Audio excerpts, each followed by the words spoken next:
Ashit Sandosha, DJ Babi, Dusha 8 number pole.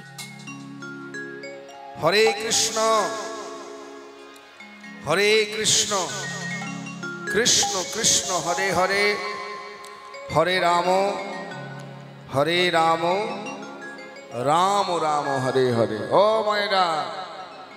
বলছি আমি একা বলবো আপনারা বলবেন না সবাই মিলে উচ্চ স্বরে বলুন আমার সঙ্গে হরে কৃষ্ণ হরে কৃষ্ণ হরে কৃষ্ণ হরে কৃষ্ণ কৃষ্ণ কৃষ্ণ হরে হরে কৃষ্ণ কৃষ্ণ হরে হরে হরে রাম হরে রাম হরে রাম হরে রাম রাম রাম রাম রাম হরে হরে হরে হরে ও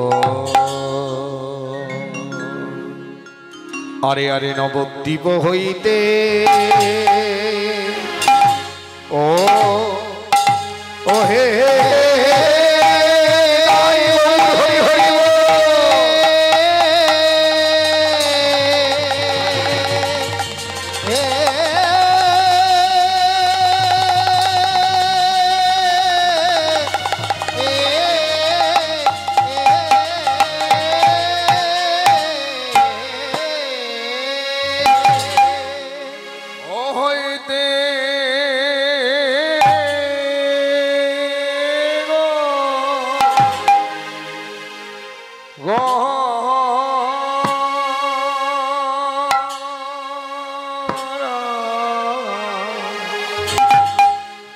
মনার গুণ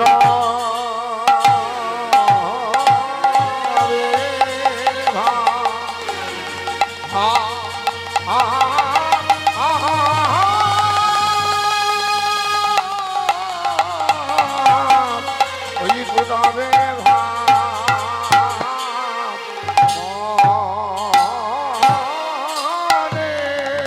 মনে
আমার গোড়া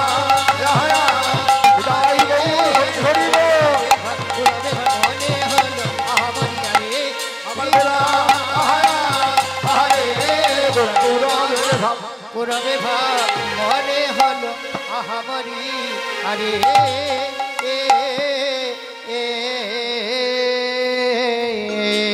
ওই নবদ্বীপ হইতে গোরা নবদ্বীপ হইতে গোরা আমার প্রাণের গোরা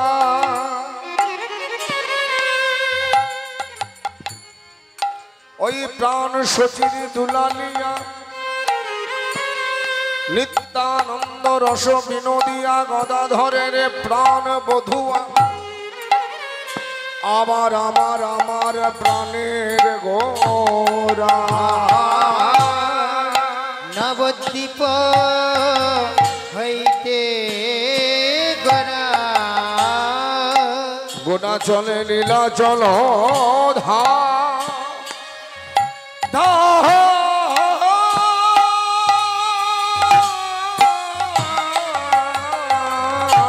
আরে নবদ্বীপ হইতে গোরা গোরা চলে নীলা চলো ধা ধা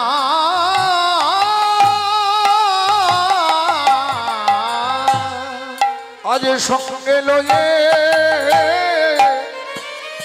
সঙ্গে লয়ে সঙ্গে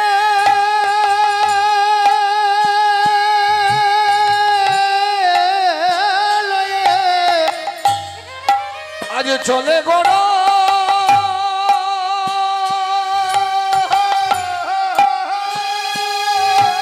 গৌরী হরি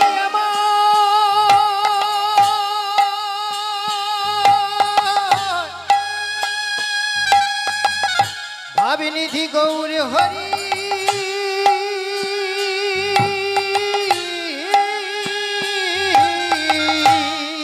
আজ সঙ্গে লয়ে আজ চলে গোড়া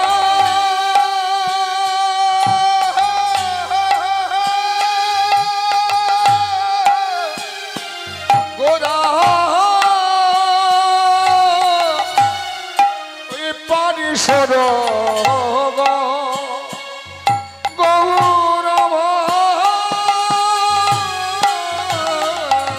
আজ সঙ্গে লয়ে সঙ্গে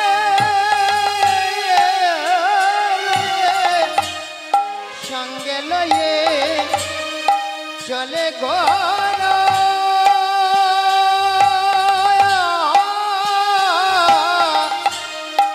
আজ পরিষদ গৌর হরিয়া আনন্দে চলেছে আনন্দে চলেছে ওর আনন্দে চলেছে আনন্দে ওই চলেছে ভক্তগণ সঙ্গে লয়ে আনন্দে চলেছে ভক্তগণ সঙ্গে লয়ে আনন্দে চলেছে ওর ভক্তগণ সঙ্গে লয়ে আনন্দে চলেছে ভক্তগণ সঙ্গে লয়ে আনন্দে চলেছে এ ভাব বোঝা তো যায় না ভাবে বোঝা তো যায় না না বোঝা তো যায় না ভাবে বোঝা তো যায় না কি জানি কোন ভাবে হৃদয় বোঝা তো যায় না কি জানি কোন ভাবে হৃদয় ভাবে বোঝা তো যায় না কি জানি কোন ভাবে হৃদয় বোঝা তো যায় না কি জানি কোন ভাবে হৃদয় বোঝা তো যায় না দেখো মাখামাখি হয়েছে আজ মাখামাখি হয়েছে মাখামাখি হয়েছে ভাবে মাখামাখি হয়েছে ভক্ত আর ভগবানের মাখামাখি হয়েছে ভক্ত আরে ভগবানের মাখামাখি হয়েছে দেখো ভক্ত আর ভগবানের মাখামাখি হয়েছে আর ভক্ত আরে ভগবানের ভাবে মাখামাখি হয়েছে আজ হয়েছে এক তনু আজ হয়েছে এক তনু হয়েছে এক তনু আজ হয়েছে এক তনু হয়েছে এক তনু আর কানো হয়েছে এক তনু হয়েছে এক তনু আর কানো হয়েছে এক তনু রায়ার কানো হয়েছে তনু আর কানো হয়েছে এক তনু রায়ার কানো ওই বদলিলায় আশা দিতে আর কানো রাই গৌর হরি হরি আর কানো গজলীলা সাদিতে আর কানো গজলীলা সাদিতে আর কানো হয়েছে এক তনু শ্রীমান মহাপ্রভু গৌর সুন্দর যিনি কলিযুগ পাবন অবতার প্রাণ সচির দুলালিয়া নিত্যানন্দ রস বিনোদিয়া গদাধরের প্রাণ বধুয়া গণ সংকীর্তন পিতা গৌর সুন্দর নাম প্রেমানন্দ বিভোর ভক্তমণ্ডলী, ভক্তিমতী মায়েরা, আজকে আমরা বড় কঠিন সময়ে উপনীত হয়েছি। বড় অভাবের মধ্যে দিয়ে আমরা যাচ্ছি। অভাবটা কিসের বলুন তো? টাকা পয়সা, গাড়ি বাড়ি, অর্থ সামর্থ্যের অভাব নেই। অভাব একটা জিনিসের, সেটা হলো প্রেমের অভাব, ভালোবাসার অভাব। আমরা সবাই আশায় আছি যে কে কখন আমাকে ভালোবাসবে, কিন্তু দুর্ভাগ্য এই জগতে কেউ কাউকে ভালোবাসে না। ভালোবাসে কেউ কাউকে? ভালোবাসে? কি গো মায়েরা, ভালোবাসে সবাই? বলে আমার স্বামী আমাকে খুব ভালোবাসে, আমার স্ত্রী আমাকে খুব ভালোবাসে, আমার ছেলে আমাকে খুব ভালোবাসে, আমার বৌমা আমাকে খুব ভালোবাসে, বলে না সবাই? আচ্ছা, সত্যি সত্যি কি ভালোবাসে? এই জগতে কেউ কাউকে ভালোবাসে না মা। সবাই সবার স্বার্থের জন্য ব্যবহার করে। কেউ এমন একজনকে দেখাতে পারবেন না যে আপনাকে ভালোবাসে। কেউ ভালোবাসে? বলে তাহলে আমার স্বামী যে এত সুন্দর সুন্দর গয়নাগাটি এনে দেয়, পুজোতে কত ভালো ভালো শাড়ি কিনে দেয়, তাহলে না ভালোবাসা থাকলে এমনি এমনি ভালো দেবে? বলে ওগুলোকে তোমাকে শাড়ি গয়না দিতে পারে, ওটা কি জন্য দেয় জানো? তার স্বার্থের জন্য দেয়। তার স্বার্থ কি? সে অফিস থেকে ফিরে এসে এক গ্লাস জল পাবে তোমার হাত দিয়ে, রাঁধা ভাতটা খেয়ে যেতে পারবে, বাড়িতে জামা কাপড়গুলো কাঁচা পড়তে পারবে। এগুলো তুমি না থাকলে হবে না। তাই আর স্ত্রী বলছে যে আমিও যে খুব ভালোবাসি, ওকে কি এমনি এমনি রেঁধে ভাত দিই? বলে রেঁধে ভাত দিয়ে আর তুমি এমনি এমনি দাও? পুজোর সময় তোমাকে এতগুলো শাড়ি দেয়, গয়না দেয়, সাজিয়ে গুছিয়ে রাখে বাবা, তার জন্যই এত ভালোবাসার অভিনয়। ভালো কেউ কাউকে বাসে না। কেন ভালোবাসে না বিষয়টা ভালো করে বুঝতে হবে। ভালো এই কারণেই বাসে না, ভালোবাসাতে কোনো স্বার্থ থাকে না। আর আমাদের চাহিদার নাম মেটাতে পারলেই ভালোবাসা বিগড়ে যায়, যায় না? যাকে দেখবেন চাহিদাটা ঠিকঠাক মেটাতে না পেরেছেন, তো ভালোবাসা বিগড়ে গেছে। শুধু মানুষের সঙ্গে বলবো না, ভগবানের সঙ্গেও ভালোবাসাটা আমাদের এরকম দাঁড়িয়েছে। ভগবান তুমি আমায় এটা করে দাও, বিনিময়ে তোমাকে আমি এটা দেব, বলি না? ঠাকুরকে বলি না এই কথাগুলো? ভগবানকেও আমরা বলি যে ঠাকুর আমার ছেলেটার চাকরি পাইয়ে দাও, আমি তোমাকে একটা চাঁদমালা দেব। তুমি আমার ছেলের শরীরটা ভালো রাখো, আমি তোমাকে একটা ভোগ নিবেদন করবো। আরে বাবা, তোর ভোগের জন্য কি ঠাকুর বসে আছে? তুই একটা কোথাকার চাঁদমালা দিচ্ছিস, তার জন্য ঠাকুর যেন বসে থাকবে? আহা, একটা সোনার চোখ দিচ্ছিস, তার জন্য ঠাকুর বসে আছে। একটা জিনিস আমরা কোনোদিন ভাবি না যে ভগবানের চরণ সেবাটা কে করছে বলুন তো? সব সময় ভগবানের চরণ সেবা করে কে? মা লক্ষ্মী তার চরণ সেবা করছে। তাহলে যার চরণের দাসী হয়ে মা লক্ষ্মী বিরাজ করে, তাকে কিনা আমরা সামান্য কটা সোনা দানা দিয়ে মানত করতে যাই? লজ্জা হয় না আমাদের? মাফ করবেন আমার দৃষ্টতাকে, ভগবানকে ঘুষ দেওয়াটা বন্ধ করতে হবে। এগুলো দেওয়া মানে ভগবানকে ঘুষ দেওয়া। ঠাকুর তো আমাদের প্রত্যেকের নিজের ঠাকুর, ঠাকুর অন্য কারণ নয়, নিজের ঠাকুর। তাহলে নিজের লোকের কাছে কোনোদিন কেউ ঘুষ দেয়? নিজের লোকের কাছে খালি প্রার্থনা করুন, সে যদি ভালো বোঝে দেবে, আর সে যদি না ভালো বোঝে তাহলে দেবে না। এই তো ব্যাপার। এসেছি যখন যেতে হবে, কিছু নিয়ে যাব না বাবা। একটা জিনিস সঙ্গে যাবে, সেটা হলো নিজের কর্মটা। যেমন কর্ম করবেন সেটাকেই সঙ্গে নিয়ে যাবেন। একটা জিনিস লক্ষ্য করবেন, আমরা যেদিন প্রথম ভূমিষ্ঠ হয়েছি সেদিন আমাদের নাম থাকে না, থাকে কি শুধু শ্বাসটা। এই শ্বাসটা থাকে, সেদিন আমাদের নাম থাকে না।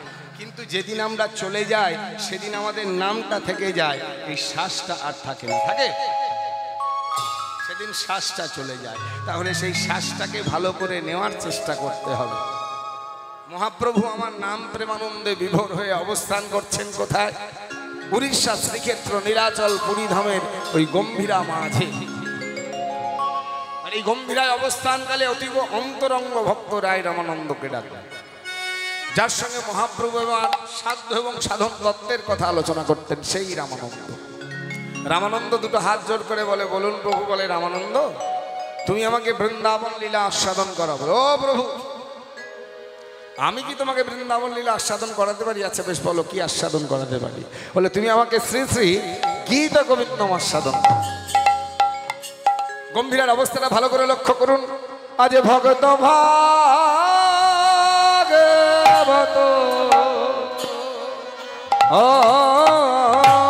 সঙ্গে সঙ্গে হয়ে রামানন্দ শনে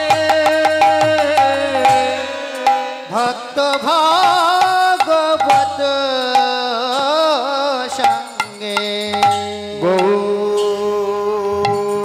গৌরামা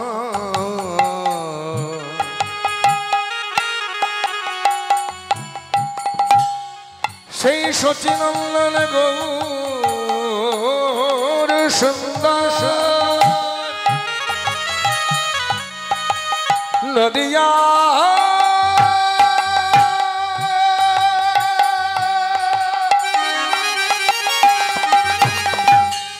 সেই নদিয়া বিহারী গৌর সুন্দর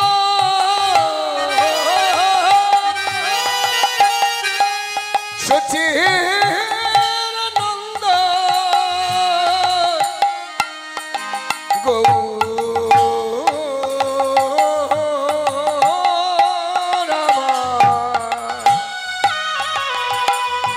সেই সচিনন্দ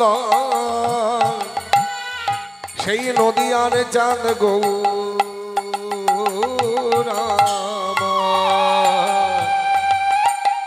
নদিয়া বিহারে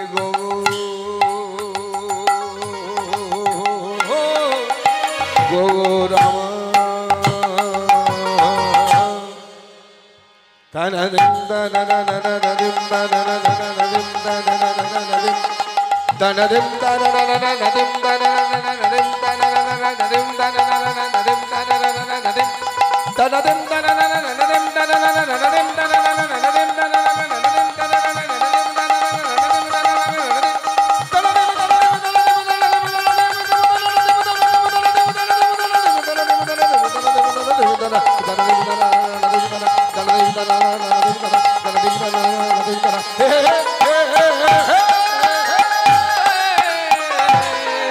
ভক্ত ভাগবত সঙ্গে রামানন্দ শনে শনে আজ শ্রীগীত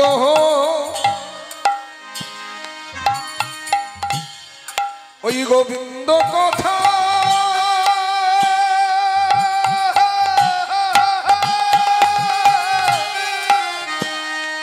কথা পরম আনন্দে আনন্দে আজ শ্রীগীত গো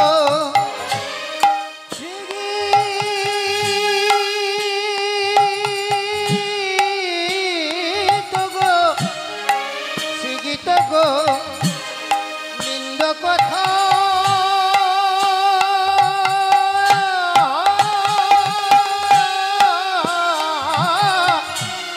পরমায় আনন্দে আনন্দে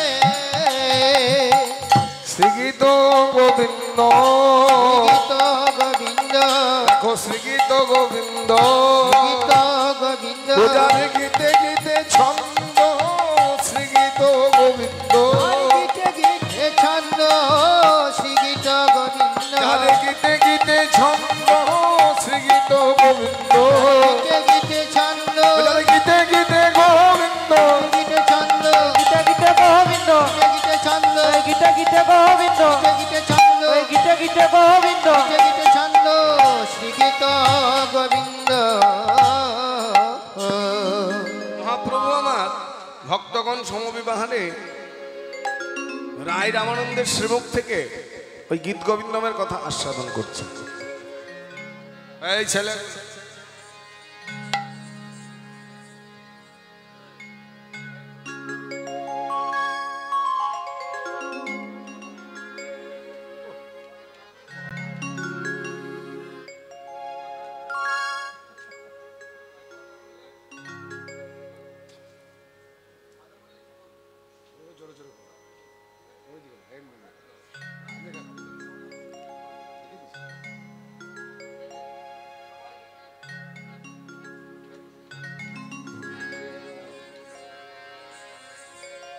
আমার লক্ষ্মী মায়েরা, লক্ষ্মী ছিল না গো ওমা। বলছি একটা কথা জিজ্ঞাসা করবো আপনাদেরকে, সত্যি করে বলবেন সবাই? বলবেন? বলছি ভগবান কোথায় থাকেন গো? ভগবানের বাড়ি কোথায় বলুন? এই তো এই দুটো মা আমাকে বলেছে, আর এটা কেউ জানে না। জানেন না কোথায় বাড়ি ভগবানের? ভগবানের বাড়ি হলো, ভগবানের বাড়ি হলো ভক্তের হৃদয়, মানে অন্তর। নিতাই গৌর হরি হরি। তাই তো ভগবান সবার কোথায় আছে? এখানে আছে। বললেন তো মা? আচ্ছা আমরা সবাই বললাম, আচ্ছা মানি এটা, বলে দিলাম যে ভগবান আমার হৃদয়ে আছে, কিন্তু হৃদয়ের ভগবানকে মানি কি? মানতে পারি না, বলে দিতে পারি। মানাটা কেমন জিনিস বলবো নাকি? একটু বলবো। খুব সুন্দর একটা ঘটনা মনে পড়লো, আপনাদের কাছে বলি, আপনারা খুব মন দিয়ে শুনবেন। মন দিয়ে শুনতে হবে, তাহলে কিন্তু খুব আনন্দ পাবেন। দেখুন,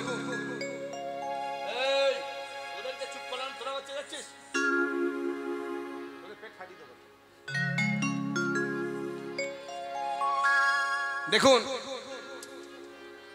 এই হাওড়া জেলার পাশে একটা জেলা আছে মেদিনীপুর জেলা, নাম শুনেছেন তো সবাই? মেদিনীপুর জেলা। তো এই মেদিনীপুর জেলার একটা ঘটনা, সত্য ঘটনা আপনাদের কাছে তুলে ধরি, খুব আনন্দ পাবেন কথাটা শুনলে। ওই মেদিনীপুর জেলায় একজন ভদ্রলোক ভদ্রমহিলা বাস করেন, তাদের একমাত্র কন্যা সন্তান। কন্যাটির বয়স হলো 8 বছর। কত বছর বয়স? 8 বছর বয়স। এই কন্যাটিকে নিয়ে তাদের স্বামী স্ত্রী খুব আনন্দে দিন কাটছে।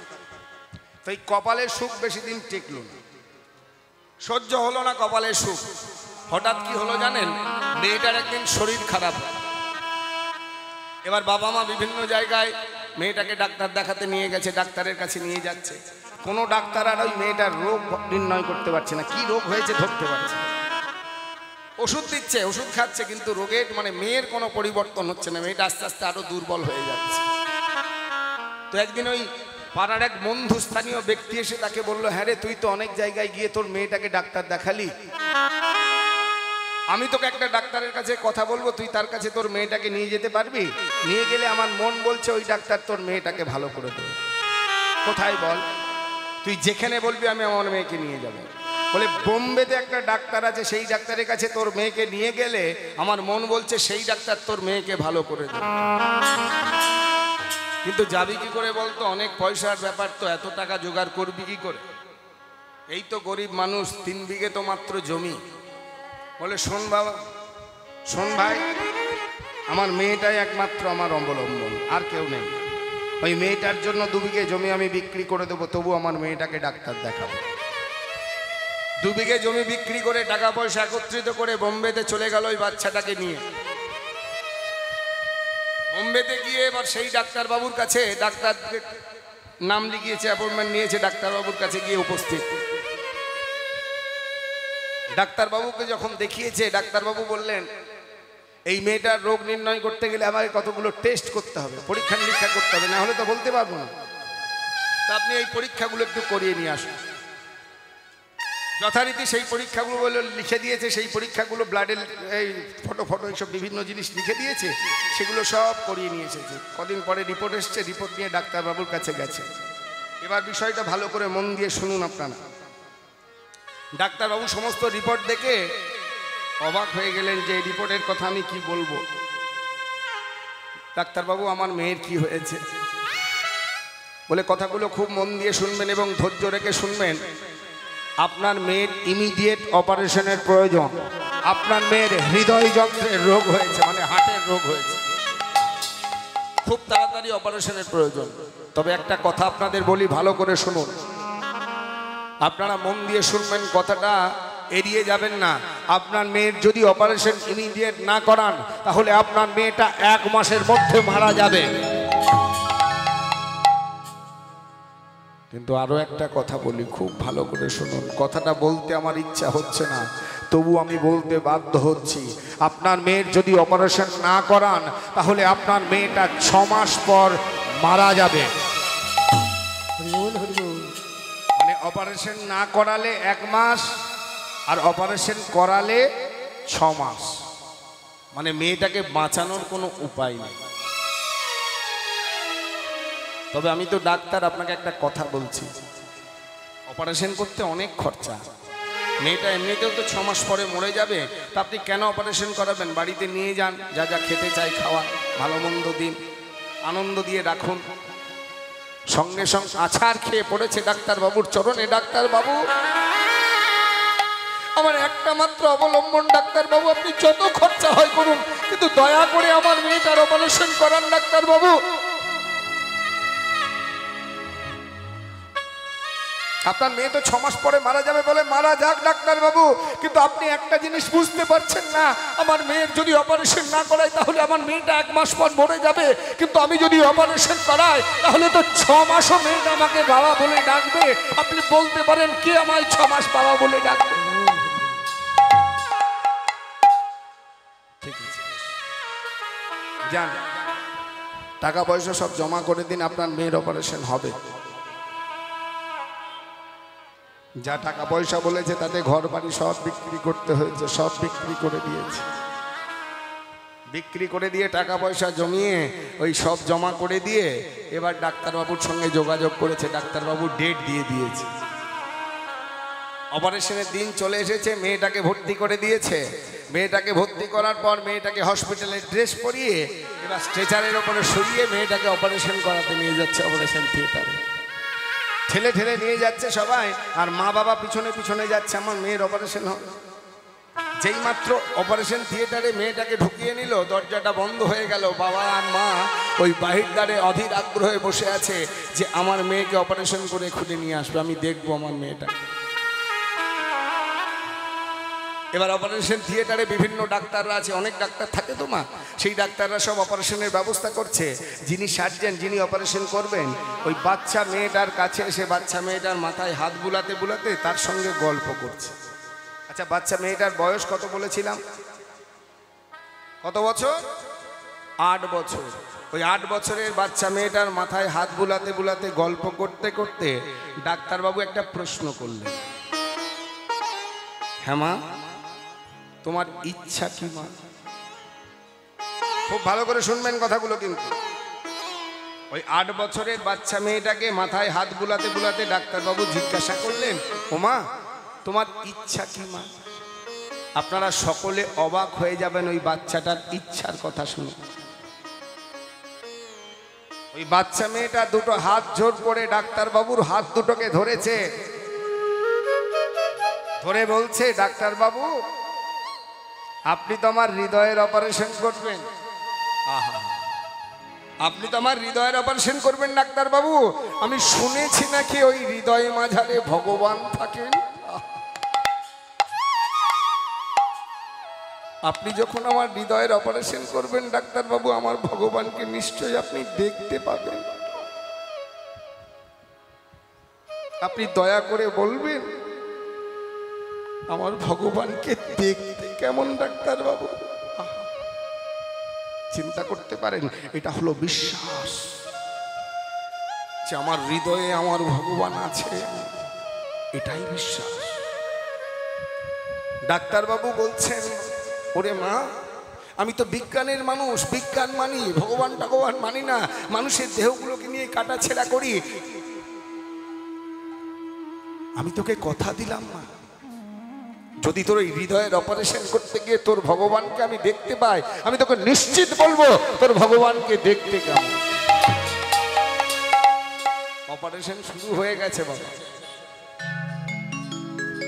কিছুক্ষণ অপারেশন হওয়ার পরে দুর্ভাগ্য কি জানেন, অপারেশন সাকসেস হলো না, মেয়েটার আর জ্ঞান ফিরল না। ডাক্তারবাবু চমকে উঠলেন, এ কি করলাম আমি? ওর মা বাবা সর্বশ্রান্ত হয়ে সবকিছু জমি ঘর বাড়ি সব বিক্রি করে টাকা পয়সা একত্রিত করে আমার হাতে ওর মেয়েটাকে তুলে দিয়েছিল তার অপারেশন করার জন্য, আর আমি সেই মেয়ের অপারেশন ঠিক মতো করতে পারলাম না। এখন বাইরে বেরোলে আমি কি জবাব দেবো ওদের? ওরা যখন জানতে চাইবে ডাক্তারবাবু আমার মেয়ে কেমন আছে, আমি কি উত্তর দেবো ওদের? এই চিন্তা করে ডাক্তারবাবু ওই অপারেশন থিয়েটারের এক কোণে বসে আছে, কি বলবো, কি কথার উত্তর দেব। ঠিক এমন সময় ওই ডাক্তারবাবুর মনে ওই বাচ্চা মেয়েটার কথাটা উদয় হলো যে হৃদয়ে মাঝারে নাকি ভগবান আছেন। তাহলে তুমি যদি হৃদয়ে মাঝারে সত্যি থাকো, আজকে তুমি তার প্রমাণ দাও। চিৎকার করে ডেকে উঠলো, হে কৃষ্ণ,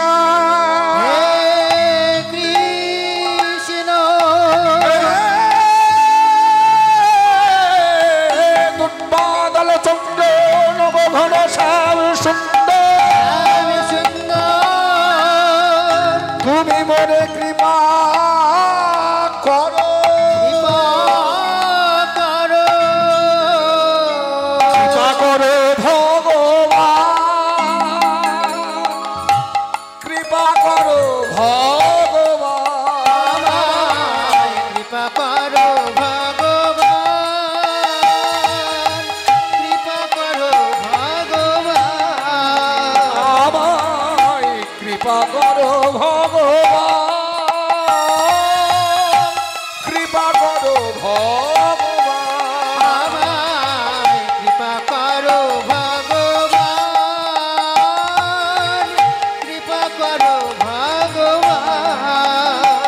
আমি আধারে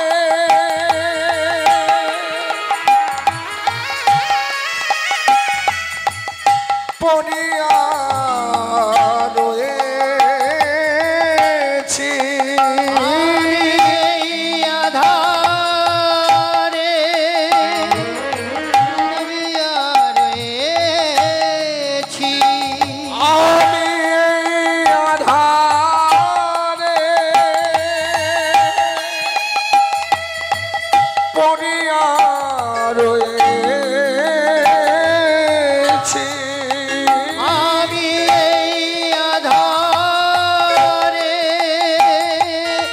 ডুবিয়া রয়েছি, তুমি করো মরে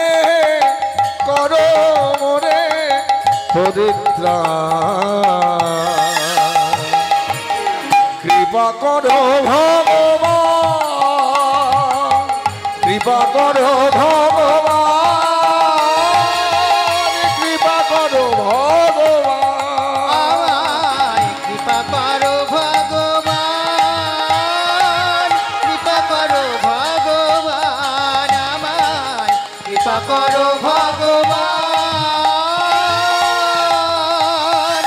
কৃপা করো ভগবান। ডাক্তারবাবু, ডাক্তারবাবু, ডাক্তারবাবু, তাড়াতাড়ি আসুন, মেয়েটার একটা হাত নড়ছে। একজন গিয়ে ডাক্তারবাবুকে খবর দিয়েছে, ডাক্তারবাবু ছুটতে ছুটতে এসেছে, ওই মেয়েটাকে সেরা শুশ্রূষা ওষুধ ইঞ্জেকশন দিয়ে একটা হাত থেকে আরেকটা হাত, একটা পা থেকে দুটো পা, এইভাবে গোটা শরীরটাতে চেতন ফিরিয়ে এনেছে। চেতন ফিরে এসেছে বাচ্চাটা, অপারেশন হয়েছে, ক্ষীণ দেহ হয়ে গেছে, দুর্বল শরীর। ওই দুর্বল শরীরটাতে যেই মাত্র জ্ঞানটা ফিরেছে, চোখ দুটো খুলেছে, যেই দৃষ্টি একটু স্পষ্ট হয়েছে, সামনে দেখতে পেল কে দাঁড়িয়ে আছে না ডাক্তারবাবু।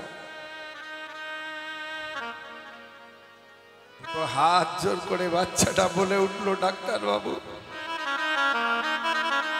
আমায় বলুন না আমার ভগবানকে দেখতে কেমন। ডাক্তারবাবু, ডাক্তারবাবু কোনো কথা না বলে বাচ্চাটাকে বুকে জড়িয়ে ধরেছে, মারে আমি তোর ভগবানকে দেখতে পাই নাই ঠিক কথা, কিন্তু তোকে অপারেশন করে আজকে জানতে পারলাম, অনুভব করলাম তোর ভগবান কোথায় থাকেন, ভগবান কেমন। হরিবোল হরিবোল। সত্যি কথাই মা, ভগবানকে তো দেখা যায় না, ভগবান সম্পূর্ণ অনুভবের বিষয়বস্তু। ভগবানকে অনুভব করতে হয়। ভগবান কেমন, ভগবান দেখার জিনিস নয়। কারণ ভগবান তো ভালোবাসার জিনিস বাবা, ভালোবাসাটা অনুভবের বিষয়। সব জিনিসকে দেখতে হবে এর কোনো মানে নেই, অনুভবেও কিছু জিনিস তো পেতে হবে। যেমন দেখুন, আমাদের মনের মধ্যে কষ্ট হয় তো, সবাই তো জানেন মনে কষ্ট হয়। সবাই বলেন মনে কষ্ট হলে চোখ দিয়ে জল বেরোয়। আচ্ছা, মনটা কোথায় দেখাতে পারবেন? দেখানো যায় কি মনটাকে? দেখানো যায় না। অথচ মনটা আছে, যে মনটার জন্যই আমাদের হাসি, কান্না, দুঃখ, কষ্ট, ব্যথা, যন্ত্রণা সবকিছু আমরা ভোগ করি। এই রবীন্দ্রনাথ এই জায়গাটাকে লক্ষ্য করে খুব সুন্দর একটা গান রচনা করেছেন। রবীন্দ্রনাথের একটা গান গাইব, শুনবেন? এই যে হৃদয় মাঝারে ভগবান থাকেন, এটা যে কত বিশ্বাসের জিনিস, এইটার উপরে ভিত্তি করে রবীন্দ্রনাথের একটা অসাধারণ রচনা। একটু শুনবেন? সবাই গাইব। কি সুন্দর কথা বললেন। কি বললেন? আমার হিয়ার মাঝে লুকিয়েছিলে, দেখতে আমি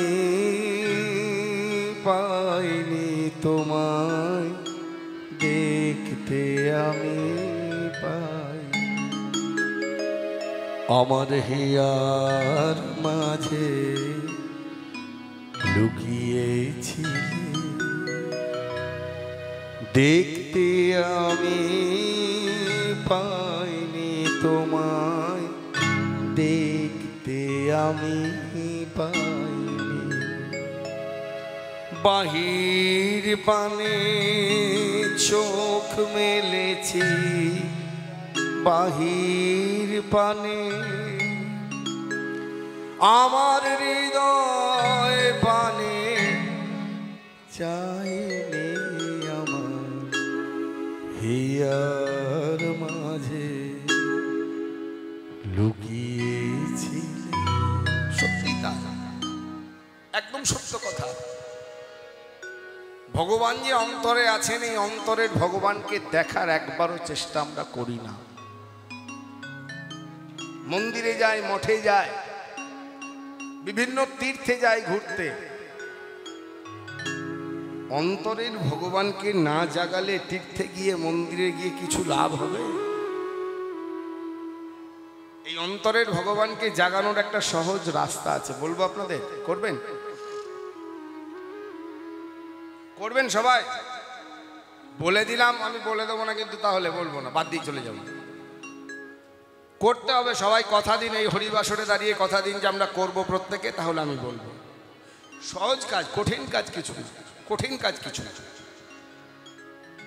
প্রত্যেক দিন নিয়ম করে যে কোনো একটা সময়, যে কোনো সময় খাওয়া দাওয়া করুন বা না করুন, খান চাই না খান, স্নান করুন চাই না করুন, যে কোনো অবস্থায়, যে কোনো সময়, যে কোনো সময়, দিনের একটা সময় 20 মিনিট সময় আপনি বের করে নেবেন। কত মিনিট? 20 মিনিট। এই 20 মিনিট সময় আপনাদের বাড়িতে, সবার বাড়িতে নিশ্চয়ই ঠাকুর আছেন। ভগবানের যদি কিছু না থাকে, একটা দেখবেন প্রতিচ্ছবি বা ক্যালেন্ডারও আছে ভগবান। কিছু না, ওই ক্যালেন্ডারটার সামনে বসবেন, ওই ক্যালেন্ডারটার দিকে এক দৃষ্টিতে তাকিয়ে থাকবেন। আপনার মনের যা কথা, যা কিছু কথা সব ভগবানকে উজাড় করে বলবেন। দুঃখ, জ্বালা, যন্ত্রণা সব বলবেন ভগবান। করতে থাকুন। কবে হবে বলতে পারবো না, কিন্তু একদিন হবে, এই কথাটা আমি গ্যারান্টি দিয়ে বলতে পারি। অন্তরের ভগবানকে আপনি অন্তরে দেখতে পাবেন, নিশ্চিত পাবেন। কবে পাবেন বলতে পারবো না, কোন দিন পাবেন বলতে পারবে না, তবে একদিন পাবেন, ঠিক। এটা কিন্তু সত্য কথা। পরের কথাটা কি সুন্দর রবীন্দ্রনাথ বলেছে জানেন?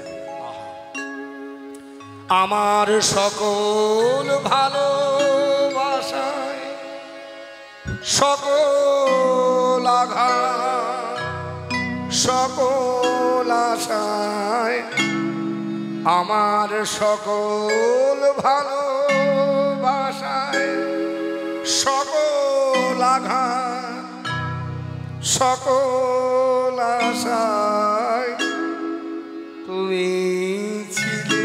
আস্তে আস্তে বাবা, এখানটা মা ভালো করে শুনুন। আমার সকল ভালোবাসা, প্রত্যেকটা ভালোবাসার মধ্যে ভগবান বিরাজ করেন। বলে আমি তো ভগবানকে ভালোই বাসি না, তাহলে ভগবান কি করে ভালোবাসার মধ্যে আছে? বলে নিশ্চিত আশা।